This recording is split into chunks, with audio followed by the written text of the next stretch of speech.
Teman-teman ngerasa nggak setelah setahun transaksi saham, 2 tahun, 3 tahun, dan seterusnya, kadang Anda merasa stuck, merasa mentok dengan hasil yang sudah Anda dapatkan.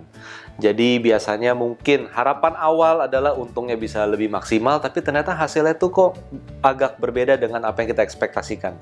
Mungkin di sana Anda perlu bertemu dengan orang-orang yang memang perlu Anda temui di pasar modal. Nah, di video kali ini kita akan bahas mengenai 3 tipe orang yang perlu kita temui di pasar modal.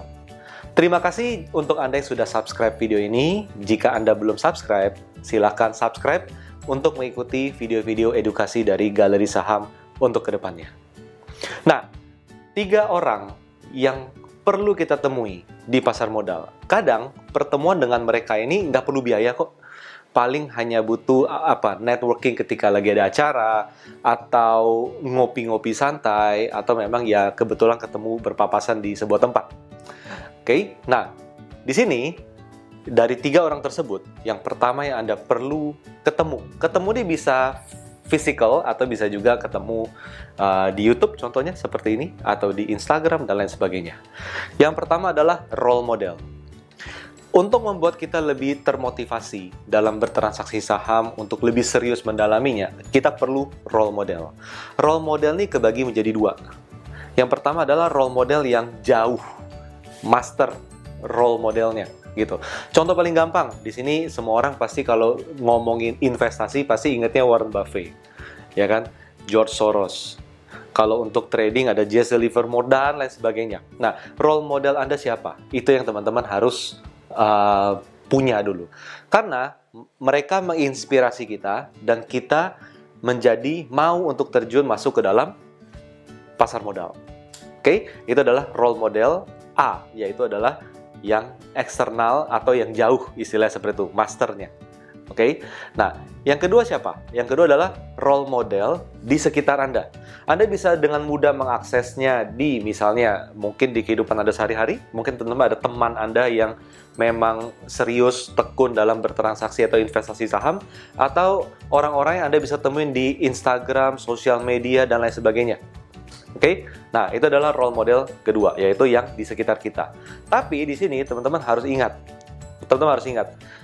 ada 2 hal yang harus ditekankan di sini adalah, pertama, role model yang Anda ikuti harus sebaiknya yang background-nya sama dengan Anda. Contohnya gimana? Contohnya seperti ini. Misalnya, let's say kita adalah individu di kelas ekonomi menengah, oke? Ekonomi menengah.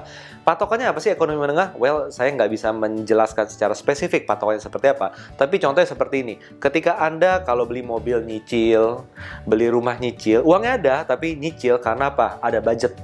Budget yang harus Anda luangkan, Anda spend, gitu ya. Jadi nggak bisa langsung. Maka kita anggap itu adalah level ekonomi menengah. Oke? Nah, ketika Anda ada di level ekonomi menengah, Anda role modelnya adalah orang yang background-nya sama dengan Anda. Maka bahasa penyampaiannya akan sinkron di situ, nggak kejauhan, nggak mengawang-awang, gitu ya. Tapi jangan sampai Anda di ekonomi menengah, ini contoh ya, ini saya tidak menyudutkan kelas ekonomi apapun, gitu ya. Ketika kita di level ekonomi menengah, kita role model kita itu kejauhan di atas. Kejauhan di atas seperti apa? Well, kejauhan di atas adalah dia ternyata anak seorang penggede, gitu ya, konglomerat misalnya, lalu dia mobilnya aja Rolls Royce, Bentley, dan lain sebagainya, gitu ya. Maka ketika kita belajar dari dia, kita lebih ke big picture. Seperti apa contohnya? Seperti tips Anda untuk sukses dalam investasi saham apa? Oh, I buy a good company at cheap price, misalnya seperti itu, dan dijual di harga yang lebih tinggi, misalnya seperti itu ya. Nah, itu kan terlalu jauh gitu loh teman-teman, terlalu jauh. Nah, jadi role model Anda harus yang punya background mirip dengan Anda. Jangan kejauhan di atas atau jangan terlalu jauh di bawah. Jadi naik 1 level boleh, di level yang sama boleh. Ingat, ini background. Sekarang mereka pasti lebih bagus lagi. Cuman Anda perlu tahu backgroundnya apa. Jangan sampai tips sukses dalam transaksi saham. Beli, simpen aja, average down, lalu nanti bisa dijual dengan harga lebih tinggi. Beda. Dia uangnya puluhan miliar, ratusan miliar. Anda uangnya ratusan ribu. Nggak nyambung. Oke? Dan tambahan kedua adalah mengenai role model adalah tidak ada masalah role model Anda seusia, seumur dengan Anda. Atau lebih muda dari Anda. It's okay, lebih muda dari Anda usianya. It's okay. Yang penting apa? Relevan, masuk akal, dan background-nya relevan dengan Anda. Itu adalah role model. Role model membantu kita untuk lebih semangat, lebih termotivasi, dan ingin lebih baik lagi dari waktu ke waktu. Yang kedua apa, teman-teman? Yang kedua apa? Ini yang jarang diomongin orang.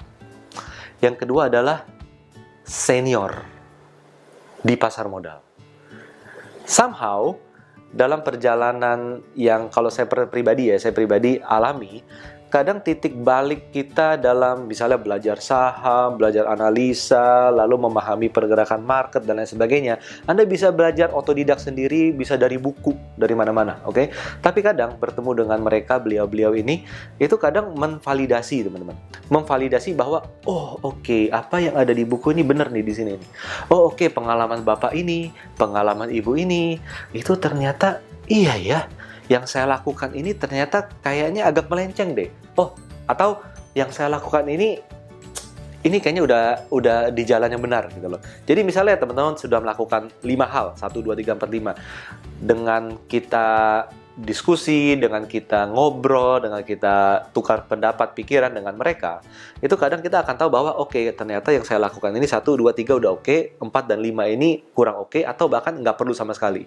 Jadi itulah fungsi dari sebenarnya senior. Mereka bukan bermaksud sebagai untuk mengajar kita dan lain sebagainya, tapi pada dasarnya ngobrol dengan mereka itu kadang memberikan inspirasi dan mungkin validasi atas apa yang teman-teman sudah pelajari selama ini. Dan somehow itu juga yang terjadi kepada saya. Nah, dengan kita punya networking seperti itu, kita bisa lebih, istilahnya apa ya, kita bisa lebih matang, lebih cepat, karena ada orang di mana kita pelajari. Tapi memang susah untuk ketemu dengan mereka. Kenapa? Usianya udah mungkin 10 tahun, 20 tahun di atas kita. Dan mereka mungkin susah untuk ditemuin gitu loh. Mereka bukan orang yang setiap hari TikTokan, setiap hari di Instagram Reels dan sebagainya. Enggak, mereka lebih cenderung lebih down to earth, kurang lebih seperti itu. Nah, jadi untuk teman-teman nih, untuk teman-teman yang mungkin ada di industri pasar modal, nah, mungkin itu kesempatan untuk Anda bisa lebih catch up dengan beberapa senior-senior Anda yang memang kompeten. Ingat ya, senior bukan berarti semuanya itu pasti kompeten, tapi pastikan mereka itu memang yang kompeten. Oke, pertama adalah role model, yang kedua adalah senior. Yang ketiga apa, teman-teman? Yang ketiga adalah profesional di capital market.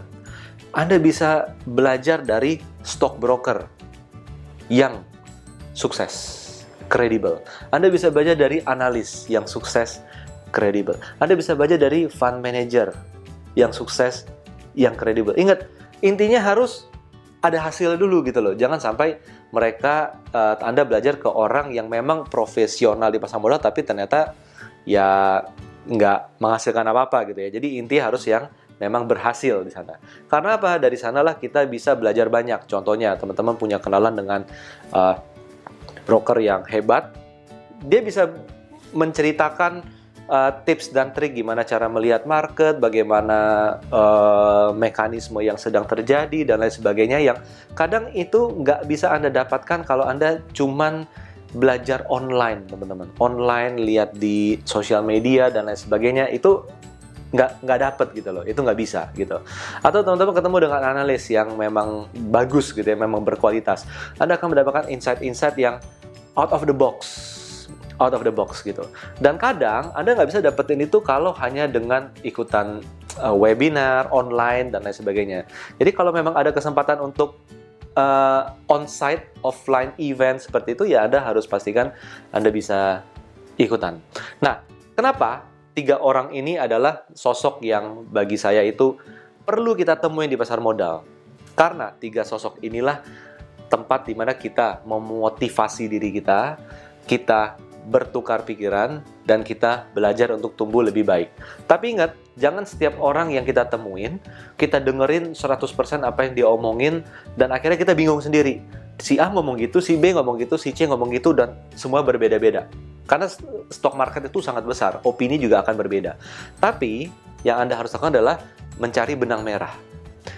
Ke A, ke B, ke C, ke D, apapun siapapun yang Anda temukan, Anda harus merangkumnya menjadi sesuatu yang lebih sistematis.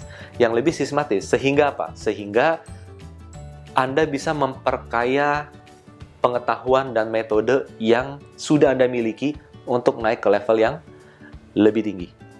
Ibarat belajar berenang. Kalau kita belajar hanya dari buku, hanya dari video, dan lain sebagainya, kita akan sulit, ya nggak? Kita harus nyemplung, dan kita harus ada orang yang memandu langsung di sebelah kita. Nah, itulah kenapa kita butuh orang-orang yang kompeten, yang kredibel, di mana kita bisa belajar untuk tumbuh lebih baik. Nah, teman-teman, coba tolong di-share. Siapakah orang-orang yang berperan besar, berjasa atas kinerja transaksi saham Anda, baik untuk trading saham ataupun investasi saham? Silakan tulis di kolom komen dan apa alasannya. Terima kasih.